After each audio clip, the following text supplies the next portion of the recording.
ॐ श्री गणेशाय नमः। अथ श्री महाविष्णुस्तोत्र। सूत उवाच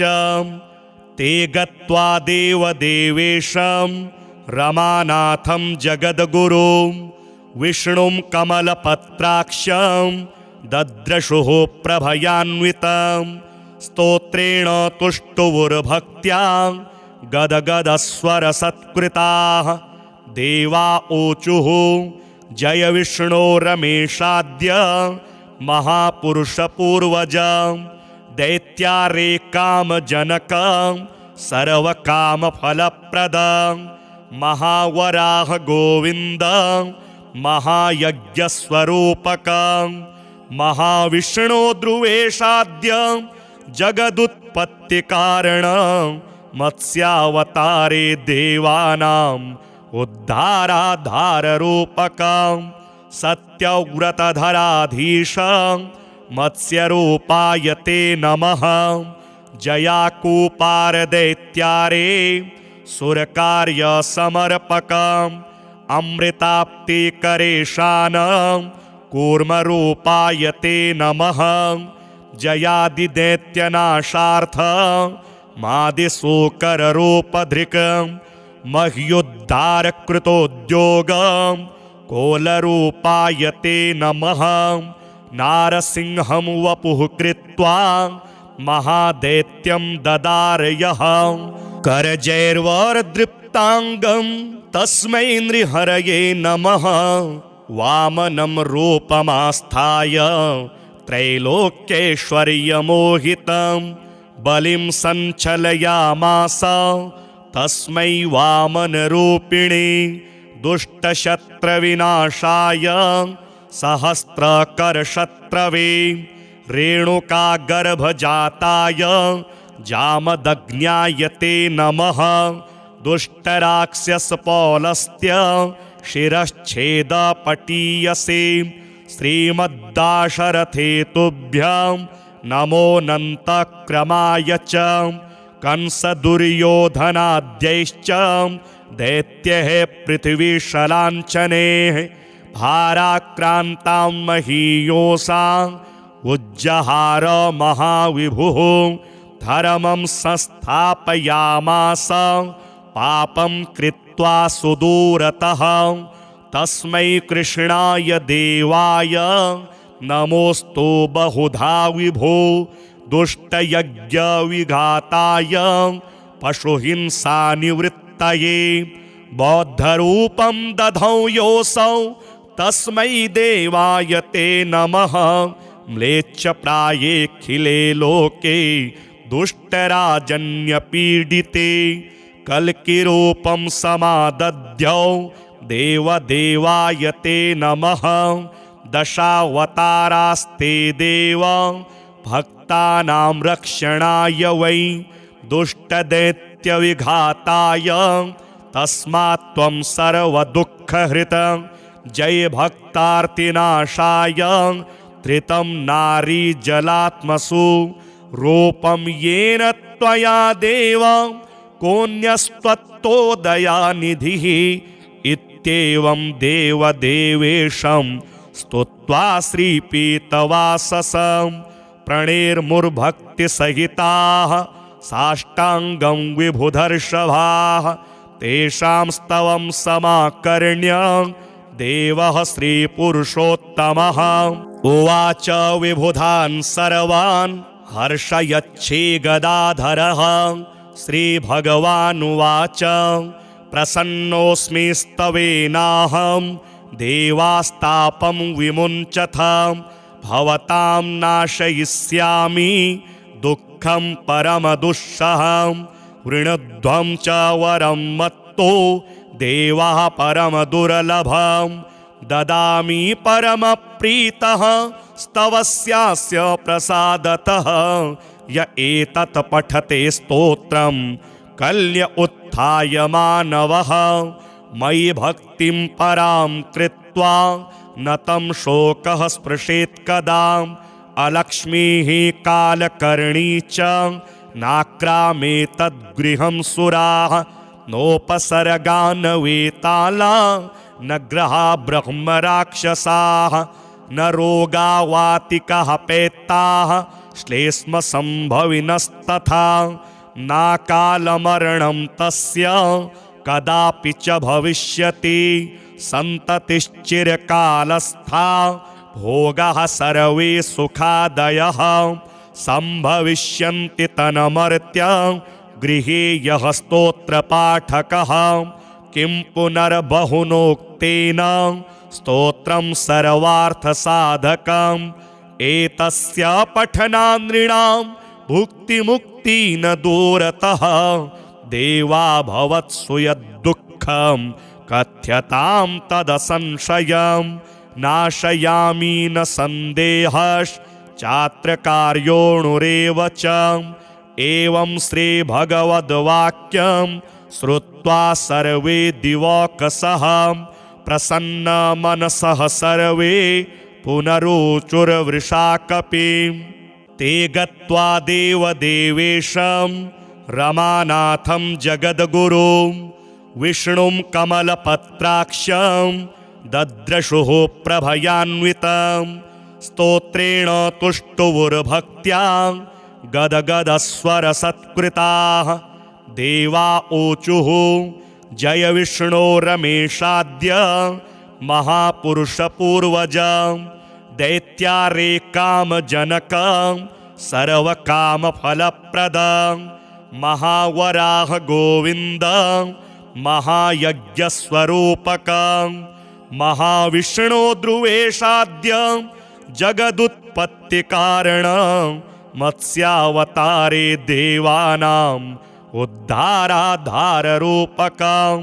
सत्यव्रतधराधीश मत्स्यरूपाय ते नमः जयाकूपारदैत्यारे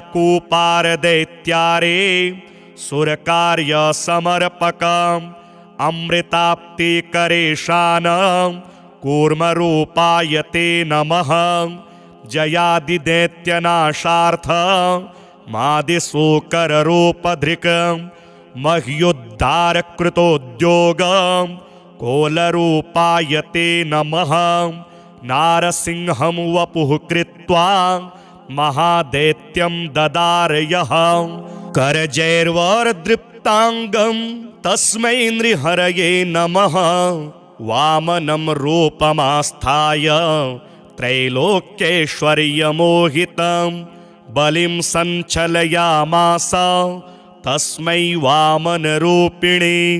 दुष्टशत्रविनाशाय सहस्रकरशत्रवे रेणुकागर्भजाताय जामदग्न्याय ते नमः दुष्टराक्षसपौलस्त्य शिरश्छेदपटीयसे श्रीमद्दाशरथे तुभ्यं नमोऽनन्तक्रमाय च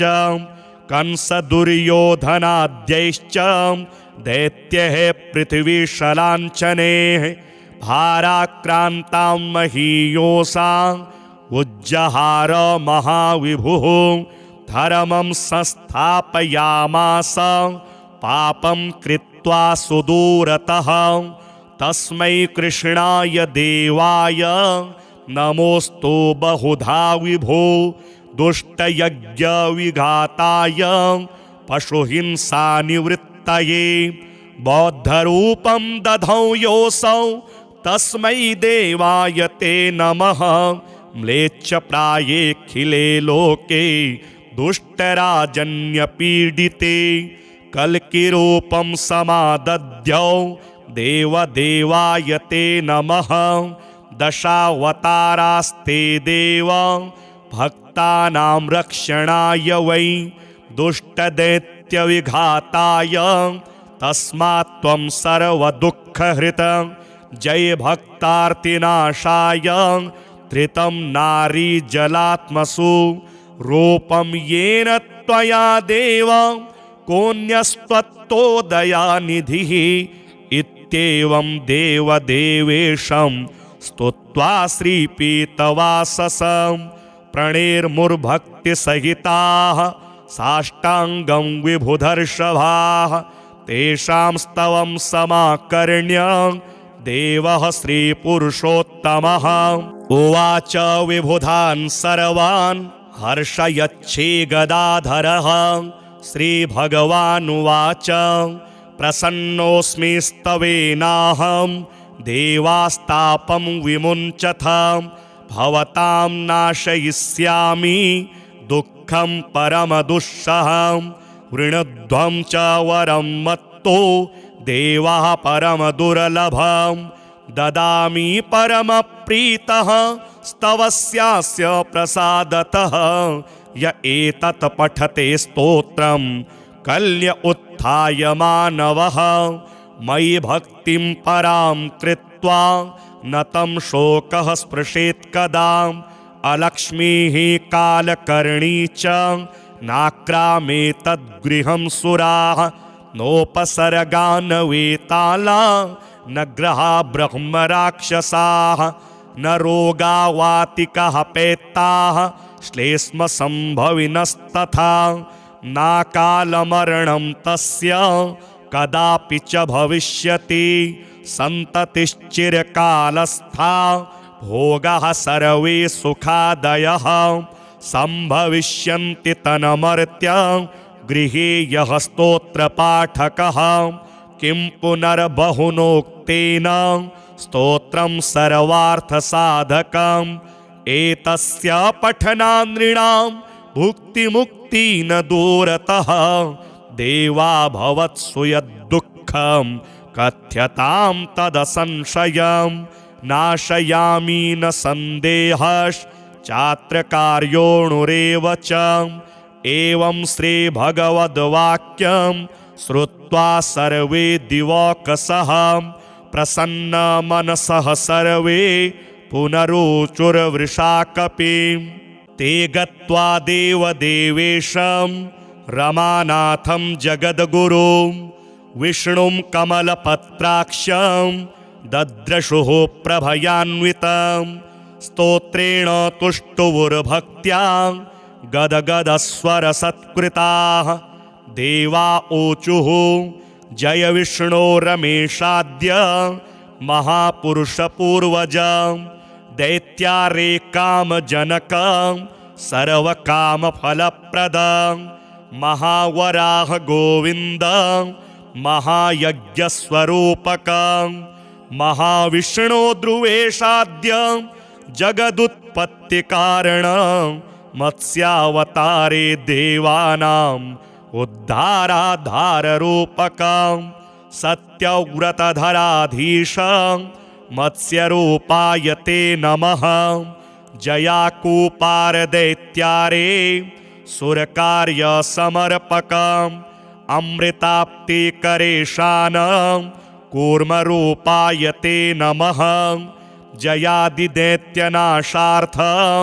मादिशूकररूपधृकं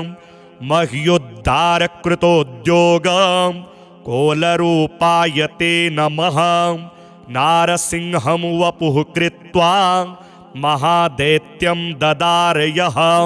करजैर्वरदृप्ताङ्गं तस्मै नृहरये नमः वामनं रूपमास्थाय त्रैलोक्यैश्वर्यमोहितं बलिं सञ्चलयामास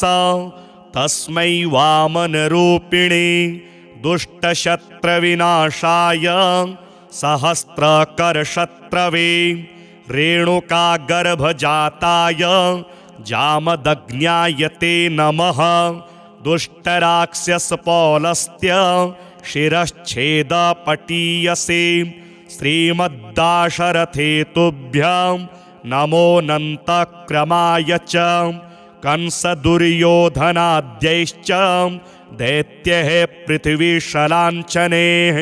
भाराक्रान्तां महीयोषाम् उज्जहार महाविभुः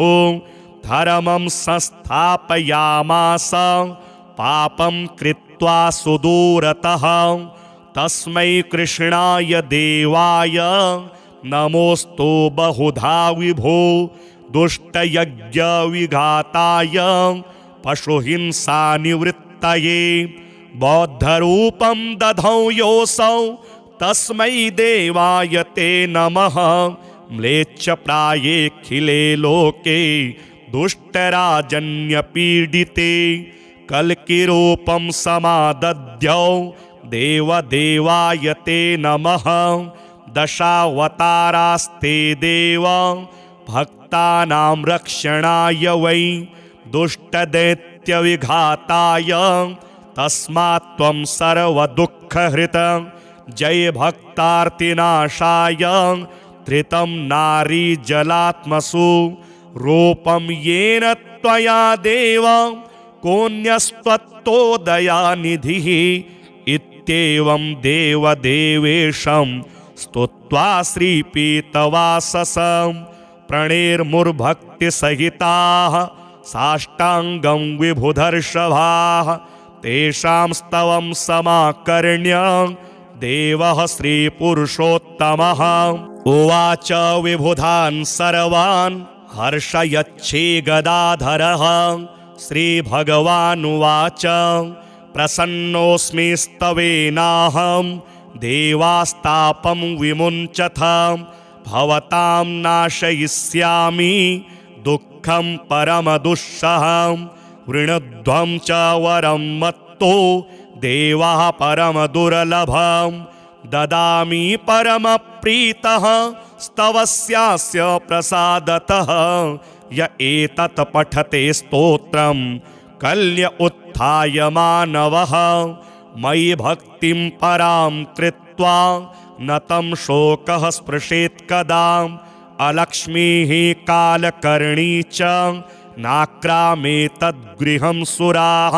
नोपसर्गान् वेताला न ग्रहा ब्रह्मराक्षसाः न रोगा वातिकः पेत्ताः श्लेष्मसम्भविनस्तथा नाकालमरणं तस्य कदापि च भविष्यति सन्ततिश्चिरकालस्था भोगाः सर्वे सुखादयः सम्भविष्यन्ति तन्मर्त्य गृहे यः स्तोत्रपाठकः किं पुनर्बहुनोक्तेन स्तोत्रं सर्वार्थसाधकम् एतस्य पठनात् नृणां भुक्तिमुक्ति न दूरतः देवा भवत्सु यद्दुःखं कथ्यतां तदसंशयं नाशयामि न सन्देहश्चात्र कार्योऽणुरेव च एवं श्रीभगवद्वाक्यं श्रुत्वा सर्वे दिवौकसः प्रसन्नमनसः सर्वे पुनरुचुर्वृषाकपिं ते गत्वा देवदेवेशं रमानाथं जगद्गुरुं विष्णुं कमलपत्राक्षं दद्रशुः प्रभयान्वितं स्तोत्रेण तुष्टुवुर्भक्त्या गदगदस्वरसत्कृताः देवा ऊचुः जय विष्णो रमेशाद्य महापुरुषपूर्वजं दैत्यारे कामजनकं सर्वकामफलप्रदं महावराह गोविन्दं महायज्ञस्वरूपकं महाविष्णो ध्रुवेशाद्यं जगदुत्पत्तिकारणं मत्स्यावतारे देवानाम् उद्धाराधाररूपकं सत्यव्रतधराधीशं मत्स्यरूपाय ते नमः जयाकूपारदैत्यारे सुरकार्यसमर्पकम् अमृताप्तिकरेशानं कूर्मरूपाय ते नमः जयादिदैत्यनाशार्थं मादिशूकररूपधृकं मह्युद्धारकृतोद्योगं कोलरूपाय ते नमः नारसिंहं वपुः कृत्वा महादैत्यं ददारयः करजैर्वरदृप्ताङ्गं तस्मै नृहरये नमः वामनं रूपमास्थाय त्रैलोक्यैश्वर्यमोहितं बलिं सञ्चलयामास तस्मै वामनरूपिणे दुष्टशत्रविनाशाय सहस्रकरशत्रवे रेणुकागर्भजाताय जामदग्न्याय ते नमः दुष्टराक्षसपौलस्त्य शिरश्छेदपटीयसे श्रीमद्दाशरथे तुभ्यं नमोऽनन्तक्रमाय च कंसदुर्योधनाद्यैश्च दैत्यैः पृथिवीशलाञ्छनैः भाराक्रान्तां महीयोषां उज्जहार महाविभुः धर्मं संस्थापयामास पापं कृत्वा सुदूरतः तस्मै कृष्णाय देवाय नमोऽस्तु बहुधा विभो दुष्टयज्ञविघाताय पशुहिंसानिवृत्तये बौद्धरूपं दधौ योऽसौ तस्मै देवाय ते नमः म्लेच्छप्रायेऽखिले लोके दुष्टराजन्यपीडिते कल्किरूपं समादध्यौ देवदेवाय ते नमः दशावतारास्ते देव भक्तानां रक्षणाय वै दुष्टदैत्यविघाताय तस्मात् त्वं सर्वदुःखहृत जय भक्तार्तिनाशाय धृतं नारीजलात्मसु रूपं येन त्वया देव कोऽन्यस्त्वत्तोदयानिधिः इत्येवं देवदेवेशं स्तुत्वा श्रीपीतवाससं प्रणेर्मुर्भक्तिसहिताः साष्टाङ्गं विभुधर्षभाः तेषां स्तवं समाकर्ण्य देवः श्रीपुरुषोत्तमः उवाच विबुधान् सर्वान् हर्षयच्छे गदाधरः श्रीभगवानुवाच प्रसन्नोऽस्मि स्तवेनाहं देवास्तापं विमुञ्चथ भवतां नाशयिष्यामि दुःखं परमदुःसहं वृणध्वं च वरं मत्तो देवः परमदुर्लभं ददामि परमप्रीतः स्तवस्यास्य प्रसादतः य एतत् पठते स्तोत्रं कल्य उत्थाय मानवः मयि भक्तिं परां कृत्वा न तं शोकः स्पृशेत् कदा अलक्ष्मीः कालकर्णी च नाक्रामेतद्गृहं सुराः नोपसर्गान् वेताला न ग्रहा ब्रह्मराक्षसाः न रोगा वातिकाः पैत्ताः श्लेष्मसम्भविनस्तथा नाकालमरणं तस्य कदापि च भविष्यति सन्ततिश्चिरकालस्था भोगाः सर्वे सुखादयः सम्भविष्यन्ति तन्मर्त्य गृहे यः स्तोत्रपाठकः किं पुनर्बहुनोक्तेन स्तोत्रं सर्वार्थसाधकम् एतस्य पठनान् नृणां भुक्तिमुक्ति न दूरतः देवा भवत्सु यद्दुःखं कथ्यतां तदसंशयं नाशयामि न सन्देहश्चात्रकार्योऽणुरेव च एवं श्रीभगवद्वाक्यं श्रुत्वा सर्वे दिवौकसः प्रसन्नमनसः सर्वे पुनरुचुर्वृषाकपिं ते गत्वा देवदेवेशं रमानाथं जगद्गुरुं विष्णुं कमलपत्राक्षं दद्रशुः प्रभयान्वितं स्तोत्रेण तुष्टुवुर्भक्त्या गदगदस्वरसत्कृताः देवा ऊचुः जय विष्णो रमेशाद्य महापुरुषपूर्वज दैत्यारे कामजनकं सर्वकामफलप्रदं महावराह गोविन्द महायज्ञस्वरूपकं महाविष्णो ध्रुवेशाद्य जगदुत्पत्तिकारणं मत्स्यावतारे देवानाम् उद्धाराधाररूपकं सत्यव्रतधराधीशं मत्स्यरूपाय ते नमः जयाकूपारदैत्यारे सुरकार्य समर्पकम् अमृताप्तिकरेशानं कूर्मरूपाय ते नमः जयादिदैत्यनाशार्थ मादिशूकररूपधृक् मह्युद्धारकृतोद्योगं कोलरूपाय ते नमः नारसिंहं वपुः कृत्वा महादैत्यं ददारयः करजैर्वरदृप्ताङ्गं तस्मै नृहरये नमः वामनं रूपमास्थाय त्रैलोक्यैश्वर्यमोहितं बलिं सञ्चलयामास तस्मै वामनरूपिणे दुष्टशत्रविनाशाय सहस्रकरशत्रवे रेणुकागर्भजाताय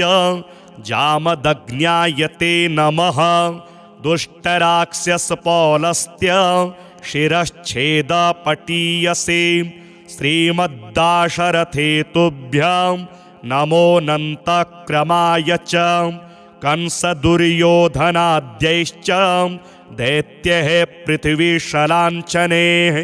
भाराक्रान्तां महीयोषाम् उज्जहार महाविभुः धर्मं संस्थापयामास पापं कृत्वा सुदूरतः तस्मै कृष्णाय देवाय नमोऽस्तु बहुधा विभो दुष्टयज्ञविघाताय पशुहिंसानिवृत्तये बौद्धरूपं दधौ योऽसौ तस्मै देवाय ते नमः म्लेच्छप्रायेऽखिले लोके दुष्टराजन्यपीडिते कल्किरूपं समादद्यौ देवदेवाय ते नमः दशावतारास्ते देव भक्तानां रक्षणाय वै दुष्टदैत्यविघाताय तस्मात् त्वं सर्वदुःखहृत जय भक्तार्तिनाशाय धृतं नारीजलात्मसु रूपं येन त्वया देव कोऽन्यस्त्वत्तोदयानिधिः इत्येवं देवदेवेशं स्तुत्वा श्रीपीतवाससं प्रणेर्मुर्भक्तिसहिताः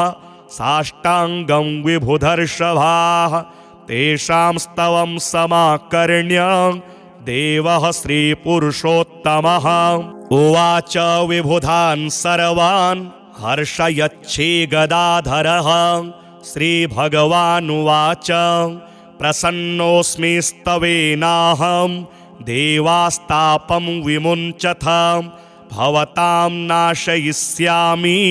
दुःखं परमदुःसहं वृणध्वं च वरं मत्तो देवः परमदुर्लभं ददामि परमप्रीतः स्तवस्यास्य प्रसादतः य एतत् पठते स्तोत्रं कल्य उत्थाय मानवः मयि भक्तिं परां कृत्वा न तं शोकः स्पृशेत् कदा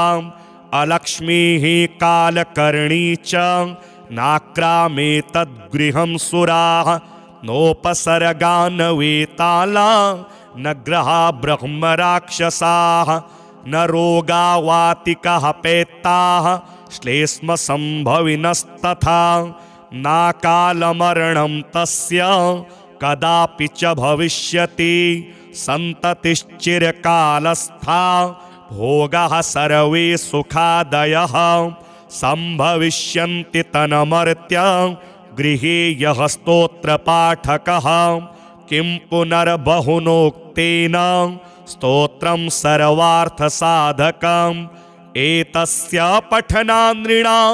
भुक्तिमुक्ति न दूरतः देवा भवत्सु यद्दुःखं कथ्यतां तदसंशयं नाशयामि न सन्देहश्चात्र कार्योऽणुरेव च एवं श्रीभगवद्वाक्यं श्रुत्वा सर्वे दिवौकसः प्रसन्नमनसः सर्वे पुनरुचुर्वृषा कपिं ते गत्वा देवदेवेशं रमानाथं जगद्गुरुं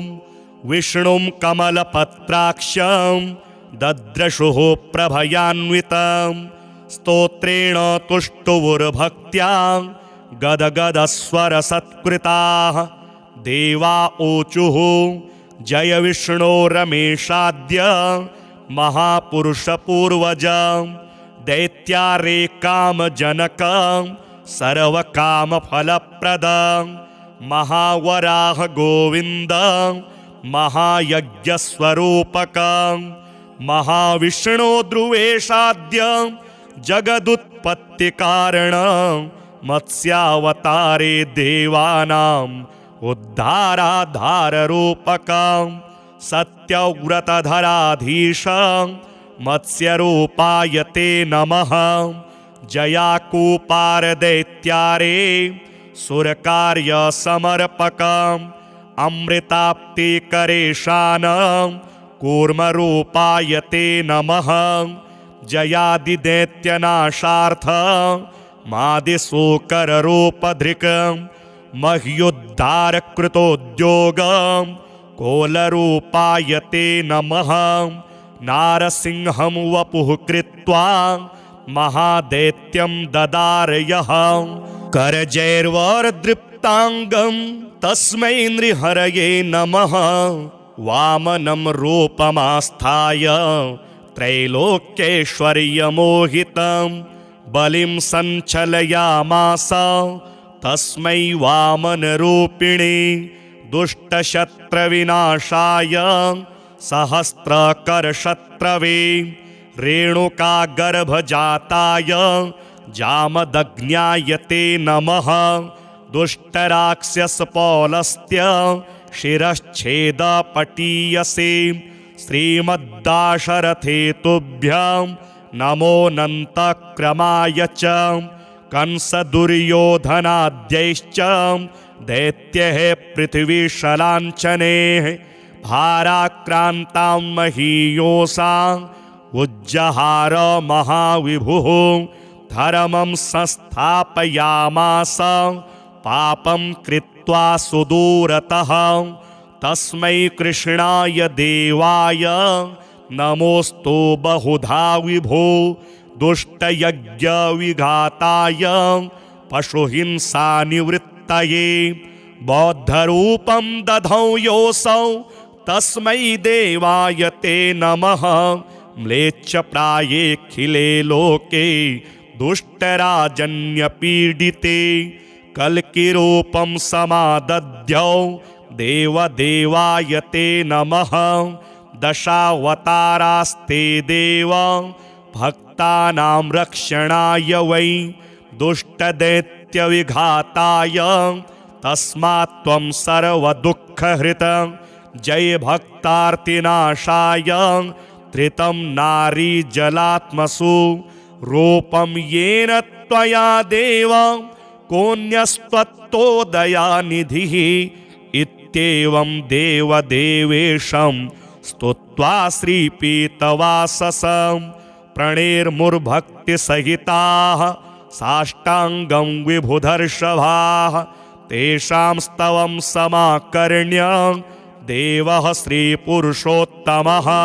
उवाच विबुधान् सर्वान् हर्षयच्छे गदाधरः श्रीभगवानुवाच प्रसन्नोऽस्मि स्तवेनाहं देवास्तापं विमुञ्चथ भवतां नाशयिष्यामि दुःखं परमदुःसहं वृणध्वं च वरं मत्तो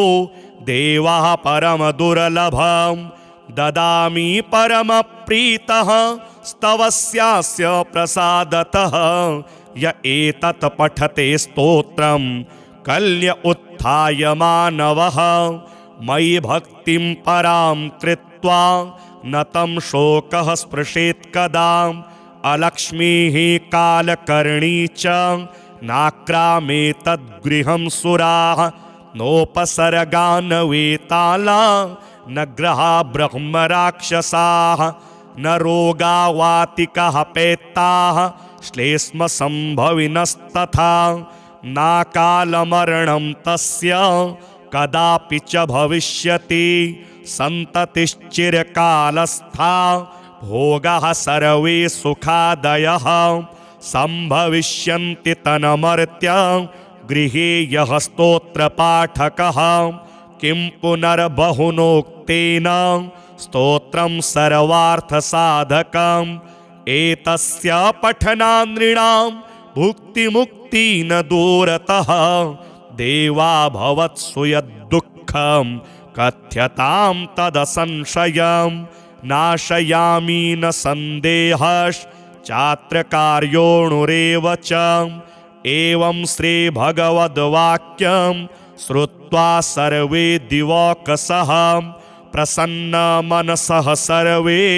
पुनरुचुर्वृषाकपिं ते गत्वा देवदेवेशं रमानाथं जगद्गुरुं विष्णुं कमलपत्राक्षं दद्रशुः प्रभयान्वितं स्तोत्रेण तुष्टुवुर्भक्त्या गदगदस्वरसत्कृताः देवा ऊचुः जय विष्णो रमेशाद्य महापुरुषपूर्वज दैत्यारे कामजनक सर्वकामफलप्रद महावराह गोविन्द महायज्ञस्वरूपक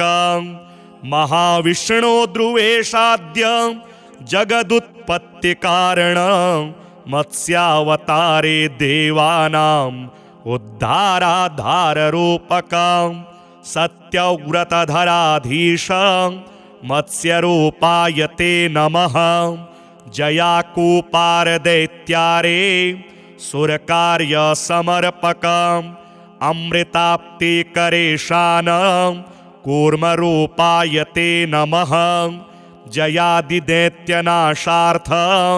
मादिशूकररूपधृक् मह्युद्धारकृतोद्योग कोलरूपाय ते नमः नारसिंहं वपुः कृत्वा महादैत्यं ददारयः करजैर्वरदृप्ताङ्गं तस्मै नृहरये नमः वामनं रूपमास्थाय त्रैलोक्यैश्वर्यमोहितं बलिं सञ्चलयामास तस्मै वामनरूपिणे दुष्टशत्रविनाशाय सहस्रकरशत्रवे रेणुकागर्भजाताय जामदग्न्याय ते नमः दुष्टराक्षसपौलस्त्य शिरश्छेदपटीयसे श्रीमद्दाशरथे तुभ्यं नमोऽनन्तक्रमाय च कंसदुर्योधनाद्यैश्च दैत्यैः पृथिवीशलाञ्छनैः भाराक्रान्तां महीयोषां उज्जहार महाविभुः धर्मं संस्थापयामास पापं कृत्वा सुदूरतः तस्मै कृष्णाय देवाय नमोऽस्तु बहुधा विभो दुष्टयज्ञविघाताय पशुहिंसानिवृत्तये बौद्धरूपं दधौ योऽसौ तस्मै देवाय ते नमः म्लेच्छप्रायेऽखिले लोके दुष्टराजन्यपीडिते कल्किरूपं समादध्यौ देवदेवाय ते नमः दशावतारास्ते देव भक्तानां रक्षणाय वै दुष्टदैत्यविघाताय तस्मात् त्वं सर्वदुःखहृत जय भक्तार्तिनाशाय धृतं नारीजलात्मसु रूपं येन त्वया देव कोऽन्यस्त्वत्तोदयानिधिः इत्येवं देवदेवेशं स्तुत्वा श्रीपीतवाससं प्रणेर्मुर्भक्तिसहिताः साष्टाङ्गं विभुधर्षभाः तेषां स्तवं समाकर्ण्य देवः श्रीपुरुषोत्तमः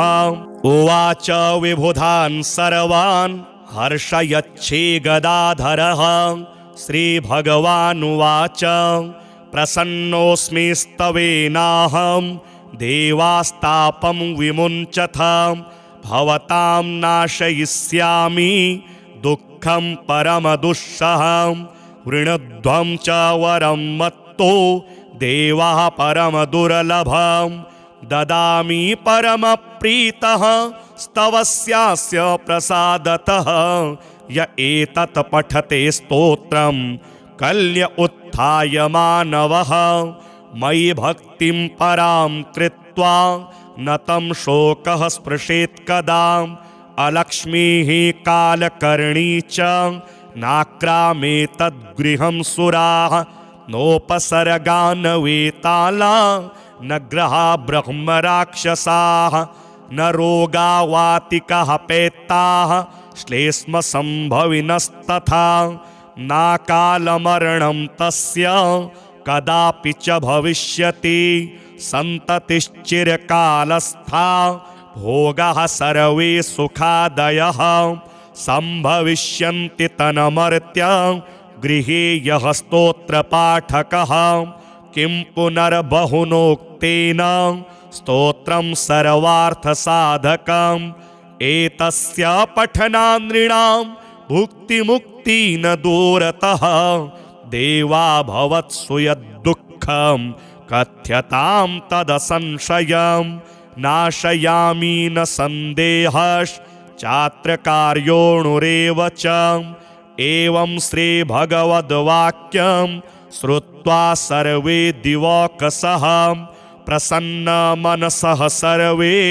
पुनरुचुर्वृषाकपिं ते गत्वा देवदेवेशं रमानाथं जगद्गुरुं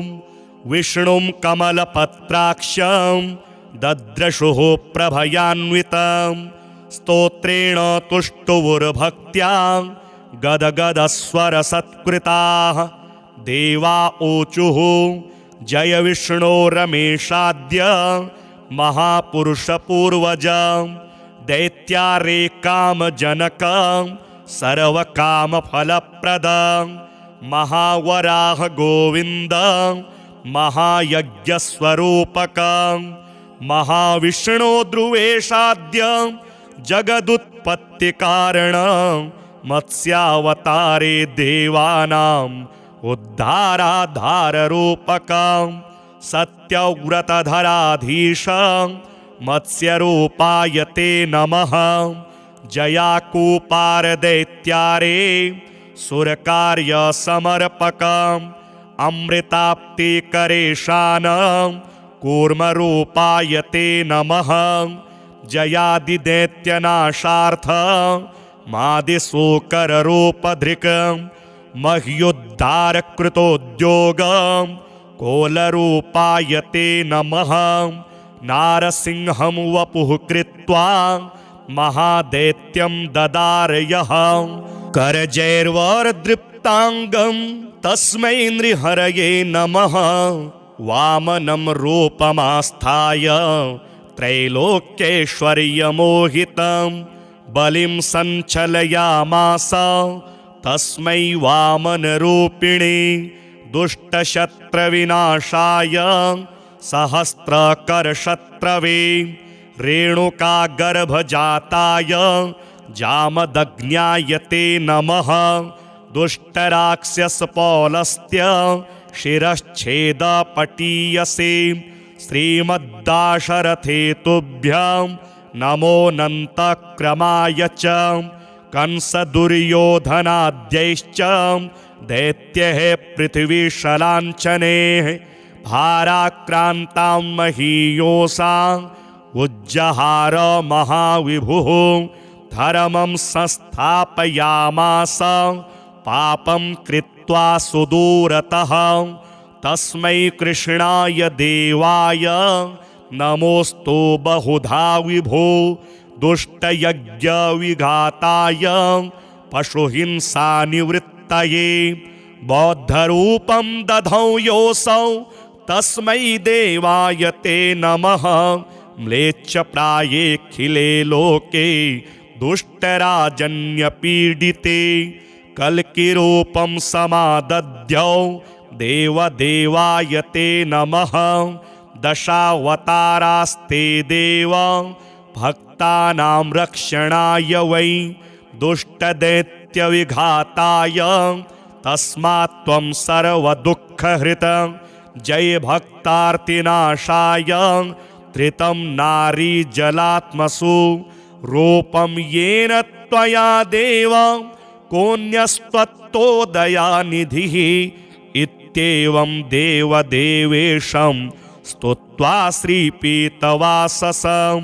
प्रणेर्मुर्भक्तिसहिताः साष्टाङ्गं विभुधर्षभाः तेषां स्तवं समाकर्ण्य देवः श्रीपुरुषोत्तमः उवाच विबुधान् सर्वान् हर्षयच्छे गदाधरः श्रीभगवानुवाच प्रसन्नोऽस्मि स्तवेनाहं देवास्तापं विमुञ्चथ भवतां नाशयिष्यामि दुःखं परमदुःसहं वृणध्वं च वरं मत्तो देवः परमदुर्लभं ददामि परमप्रीतः स्तवस्यास्य प्रसादतः य एतत् पठते स्तोत्रं कल्य उत्थाय मानवः मयि भक्तिं परां कृत्वा न तं शोकः स्पृशेत् कदा अलक्ष्मीः कालकर्णी च नाक्रामेतद्गृहं सुराः नोपसर्गान् वेताला न ग्रहा ब्रह्मराक्षसाः न रोगावातिकाः पेत्ताः श्लेष्मसम्भविनस्तथा नाकालमरणं तस्य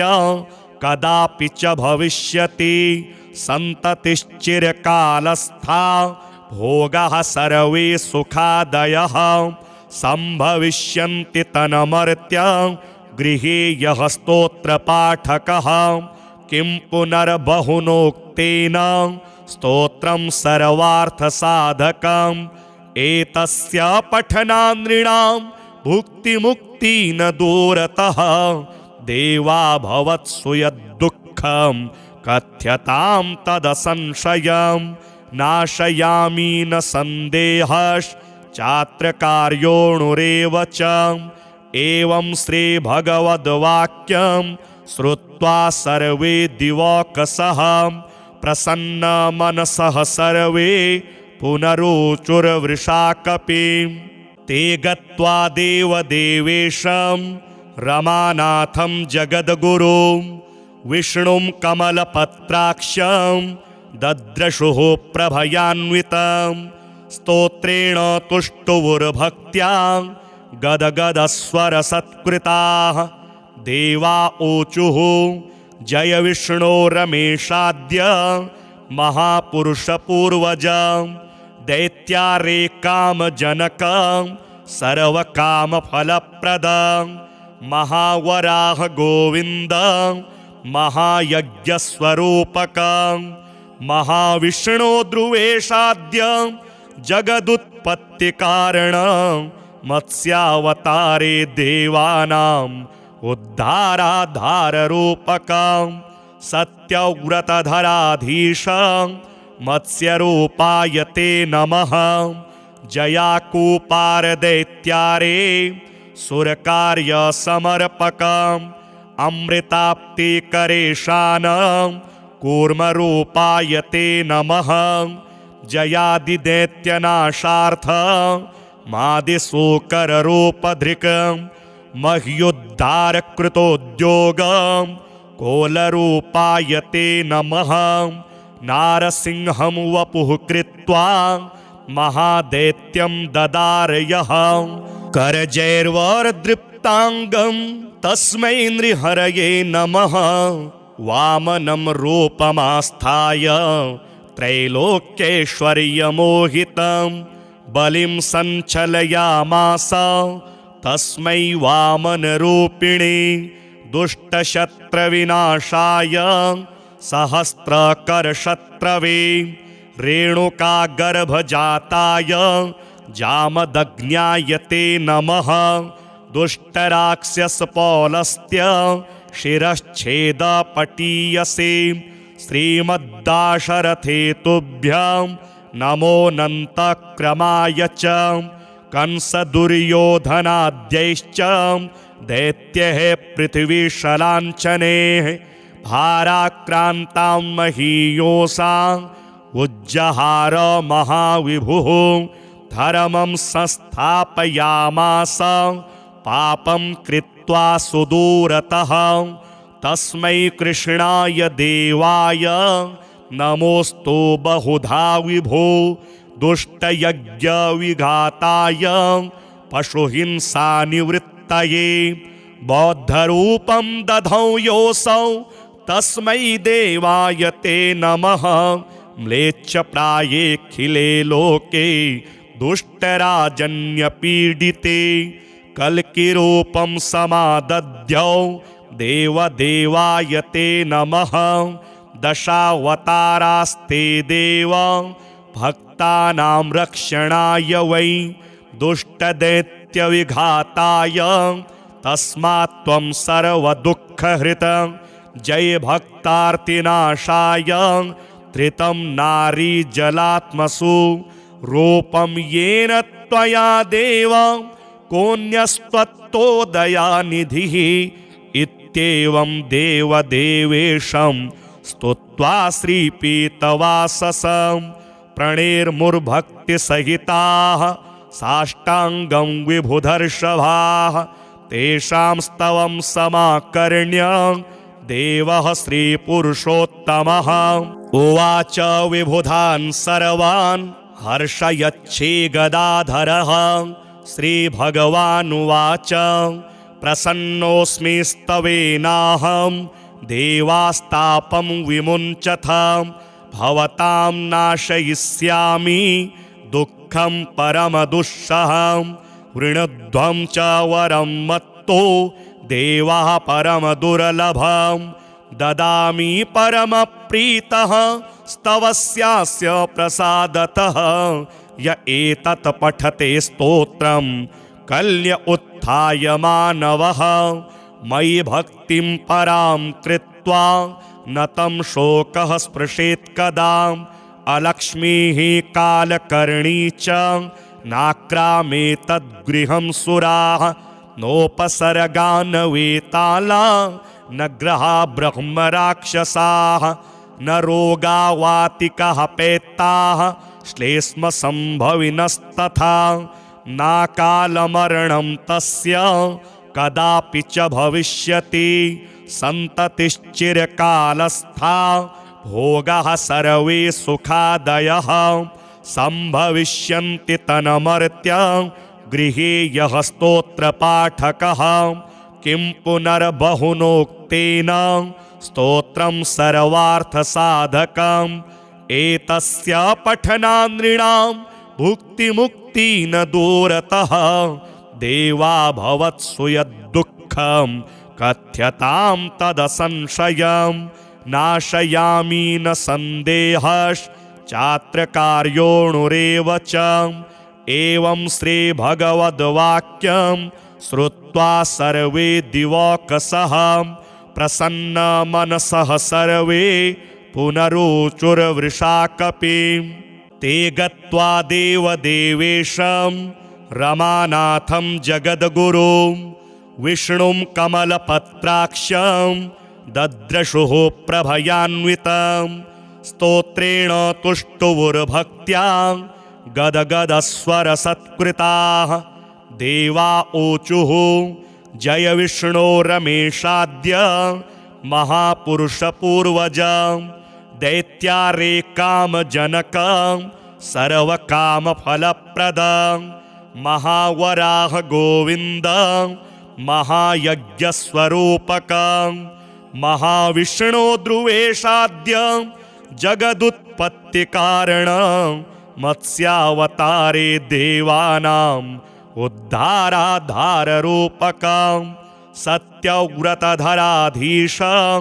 मत्स्यरूपाय ते नमः जयाकूपारदैत्यारे सुरकार्यसमर्पक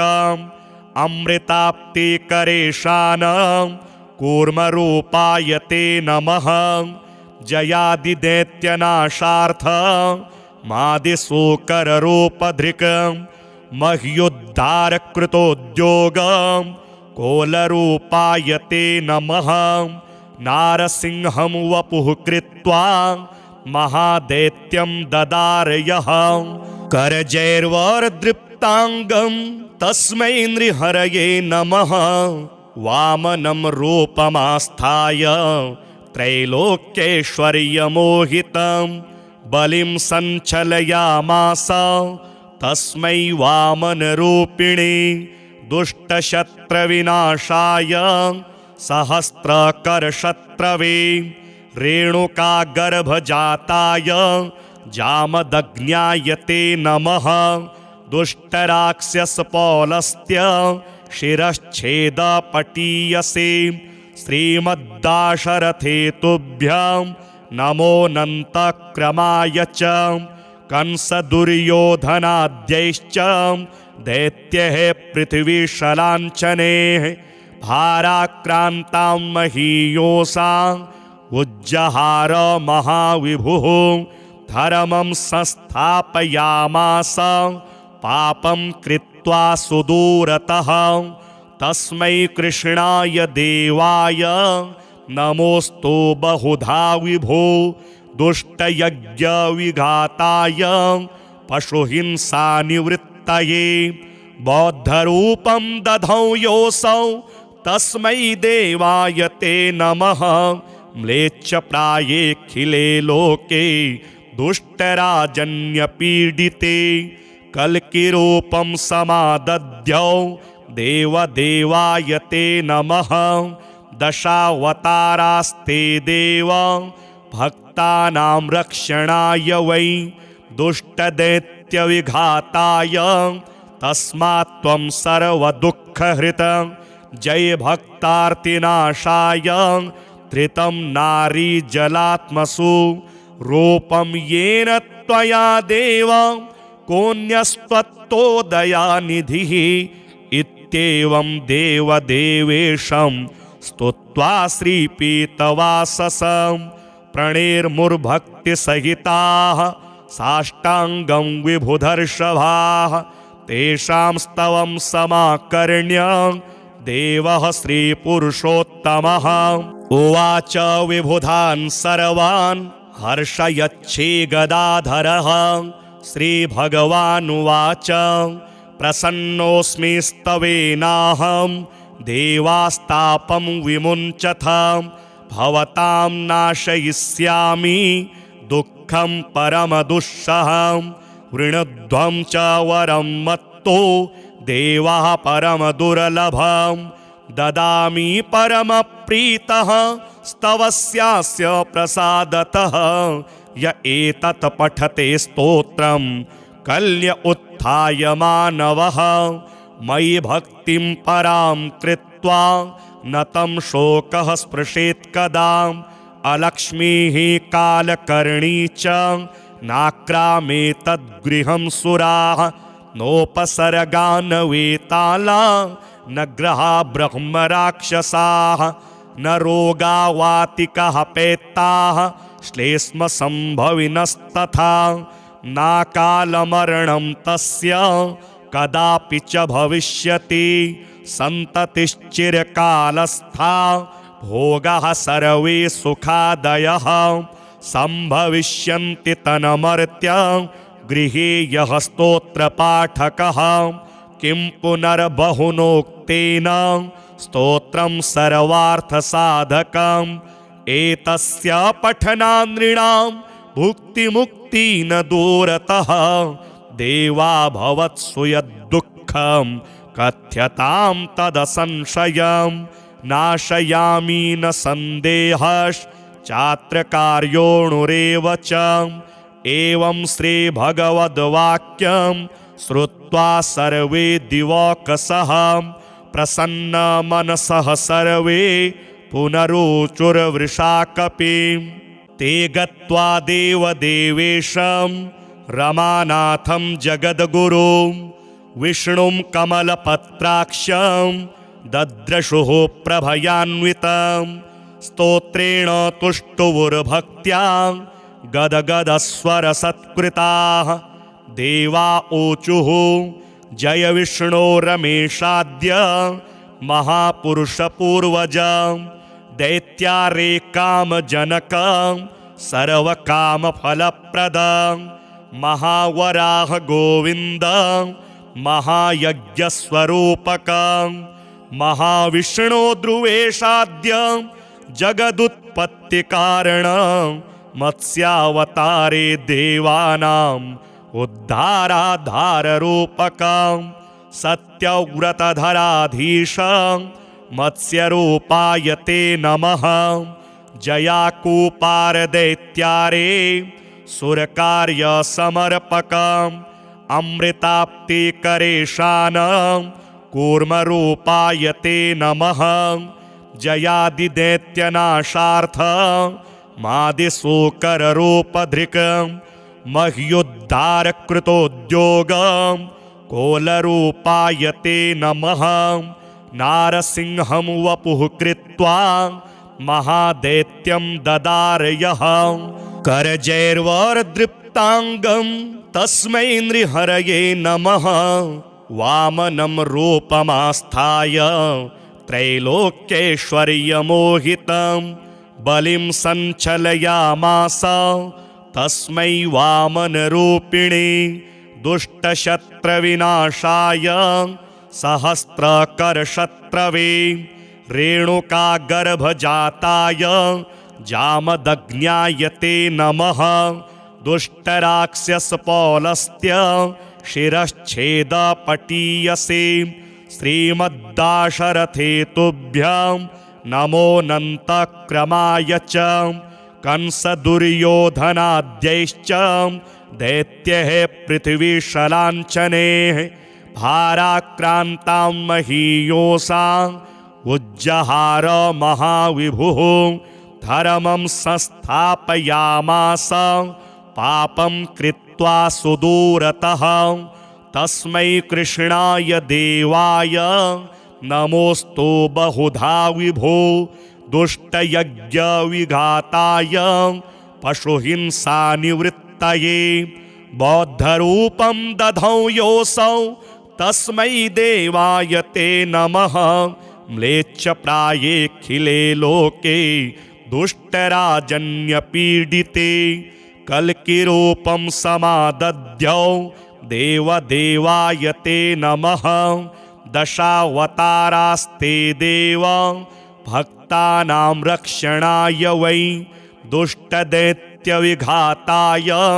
तस्मात् त्वं सर्वदुःखहृत जय भक्तार्तिनाशाय धृतं नारीजलात्मसु रूपं येन त्वया देव कोऽन्यस्त्वत्तोदयानिधिः इत्येवं देवदेवेशं स्तुत्वा श्रीपीतवाससं प्रणेर्मुर्भक्तिसहिताः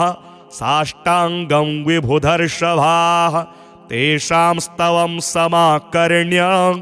देवः श्रीपुरुषोत्तमः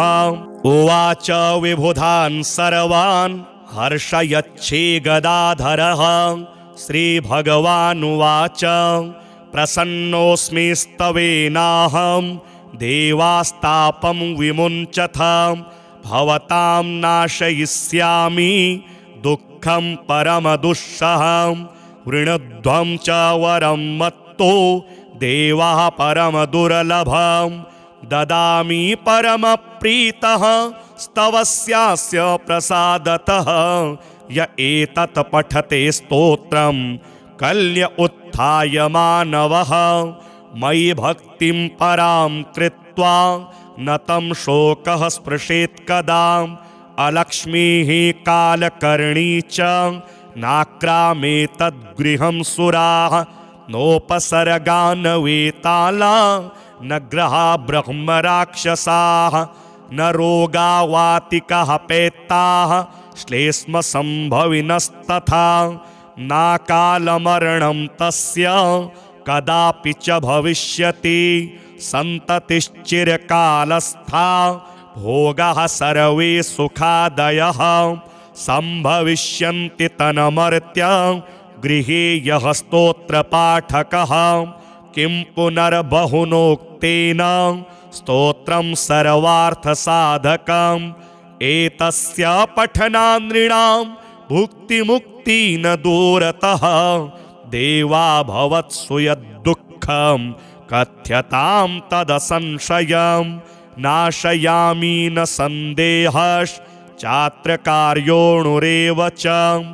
एवं श्रीभगवद्वाक्यं श्रुत्वा सर्वे दिवौकसः प्रसन्नमनसः सर्वे पुनरुचुर्वृषाकपिं ते गत्वा देवदेवेशं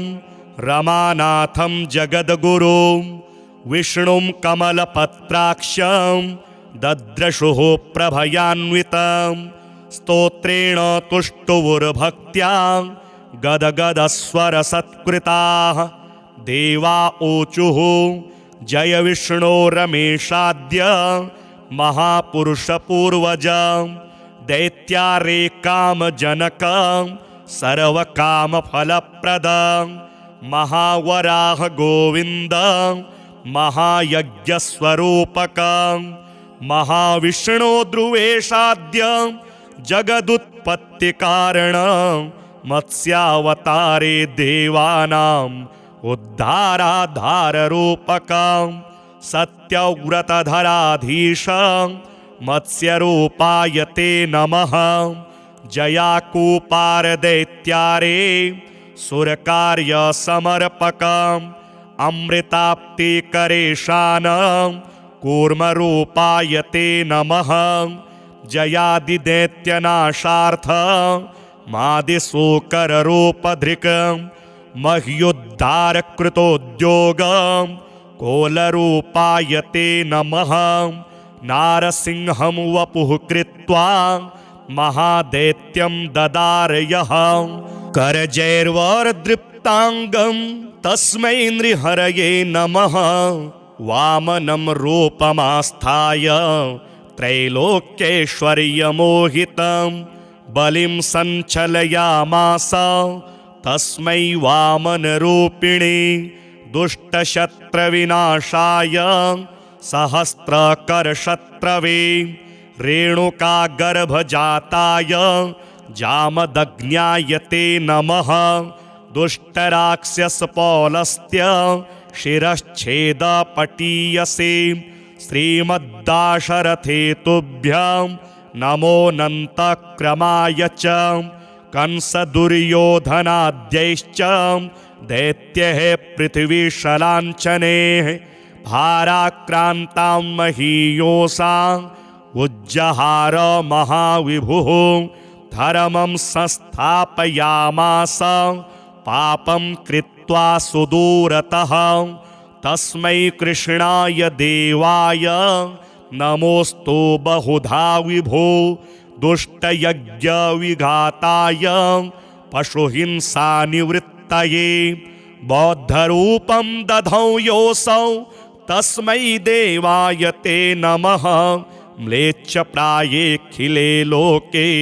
दुष्टराजन्यपीडिते कल्किरूपं समादध्यौ देवदेवाय ते नमः दशावतारास्ते देव भक्तानां रक्षणाय वै दुष्टदैत्यविघाताय तस्मात् त्वं सर्वदुःखहृतं जय भक्तार्तिनाशाय धृतं नारीजलात्मसु रूपं येन त्वया देव कोऽन्यस्त्वत्तोदयानिधिः इत्येवं देवदेवेशं स्तुत्वा श्रीपीतवाससं प्रणेर्मुर्भक्तिसहिताः साष्टाङ्गं विभुधर्षभाः तेषां स्तवं समाकर्ण्य देवः श्रीपुरुषोत्तमः उवाच विबुधान् सर्वान् हर्षयच्छे गदाधरः श्रीभगवानुवाच प्रसन्नोऽस्मि स्तवेनाहं देवास्तापं विमुञ्चथ भवतां नाशयिष्यामि दुःखं परमदुःसहं वृणध्वं च वरं मत्वा दत्तो देवः परमदुर्लभं ददामि परमप्रीतः स्तवस्यास्य प्रसादतः य एतत् पठते स्तोत्रं कल्य उत्थाय मानवः मयि भक्तिं परां कृत्वा न तं शोकः स्पृशेत् कदा अलक्ष्मीः कालकर्णी च नाक्रामेतद्गृहं सुराः नोपसर्गान्वेताला न ग्रहा ब्रह्मराक्षसाः न रोगावातिकः पेत्ताः श्लेष्मसम्भविनस्तथा नाकालमरणं तस्य कदापि च भविष्यति सन्ततिश्चिरकालस्था भोगाः सर्वे सुखादयः सम्भविष्यन्ति तन्मर्त्य गृहे यः स्तोत्रपाठकः किं पुनर्बहुनोक्तेन स्तोत्रं सर्वार्थसाधकम् एतस्य पठनात् नृणां भुक्तिमुक्ति न दूरतः देवा भवत्सु यद्दुःखं कथ्यतां तदसंशयं नाशयामि न सन्देहश्चात्रकार्योऽणुरेव च एवं श्रीभगवद्वाक्यं श्रुत्वा सर्वे दिवौकसः प्रसन्नमनसः सर्वे